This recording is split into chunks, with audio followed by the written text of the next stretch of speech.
Okay, so we are Team Legend, a terrible pun on maps, but so we've had a really interesting time today, particularly walking from the station into the centre of town.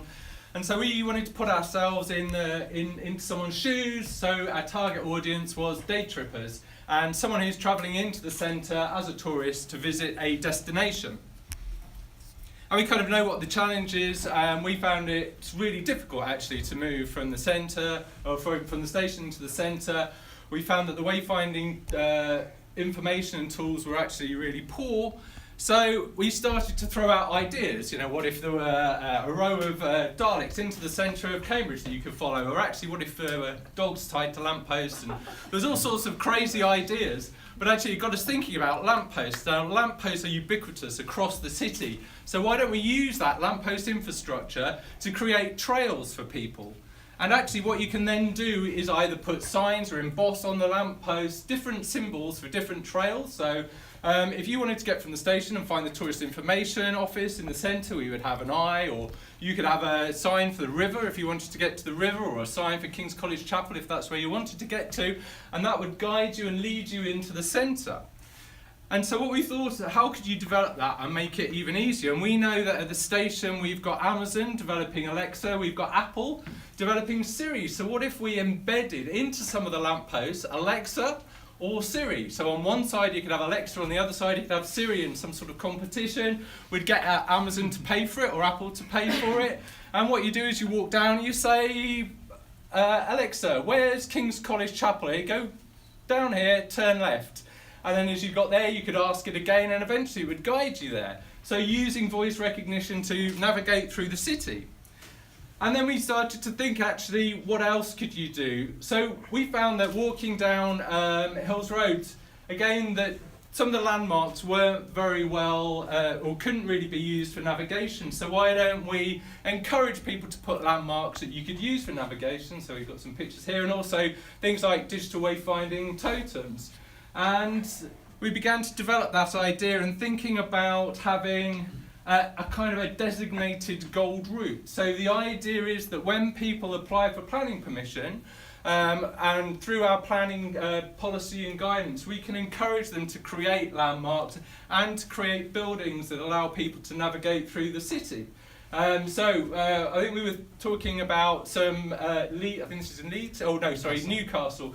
So actually it's things like, you know, a gold clock on a building that really helps you navigate your way around a city, all those kind of things that are really recognisable. And then we thought about a plinth at the end of Station Road that you could use to guide people through. And then also, obviously in the longer term, actually creating better pedestrian environments. So I think the thing that we found was that Hills Road and Regent Street, really the pedestrian environment just was really hostile to walk down.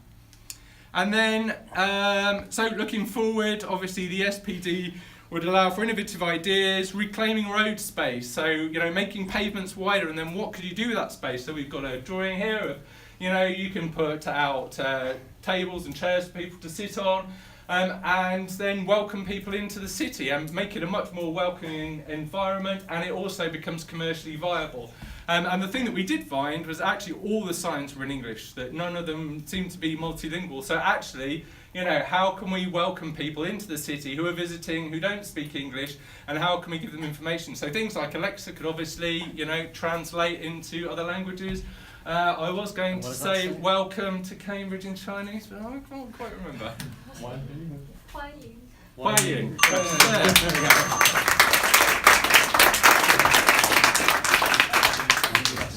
Brilliant, Dan. To the second. So team, come up. Just a moment.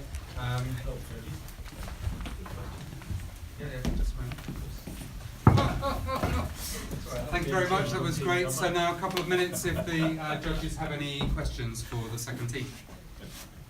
Cambridge is a small city.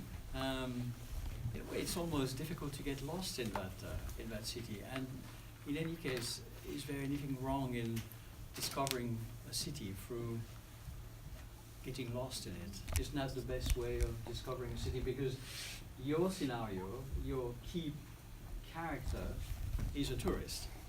So unless, I mean, I understand wayfinding is very important. If you have an appointment, you're at the station. But as a tourist, it doesn't seem to be, you just go around the city as a sort of a I derive. I think the unique case of Cambridge, the city is disjointed from the station. So our ultimate aim is to get people efficiently to the city where they can then get lost. If they get lost in the ugly bit between the station and the city, that's less of a positive experience. Very good.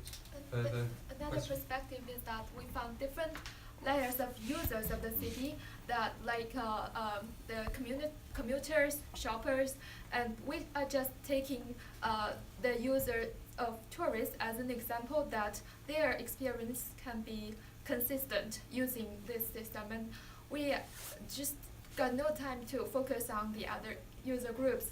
Yeah, so that would be the future scenario. And if you're using Alexa, do you really need the lampposts? Well, it's a kind of a phased approach. So we think that actually the signage that we talked about putting on lampposts, you could do really quickly and really cheaply. So you could do it, next week if you wanted to. But obviously, integrating something like Alexa into the lamppost would take longer. I mean, the lampposts are always going to be there because you'll always want lighting within the city.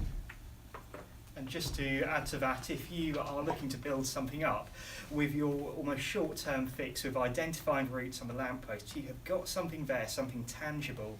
And then when you're looking to speak to the likes of Amazon, of Apple, and say, hey, can we get Alexa in your lamppost? You've got something really clear to point to and say, we've done this already, we can build on this. And you're not just selling something from cold. Thank you very much. Thank you, Team 2. Team Legend.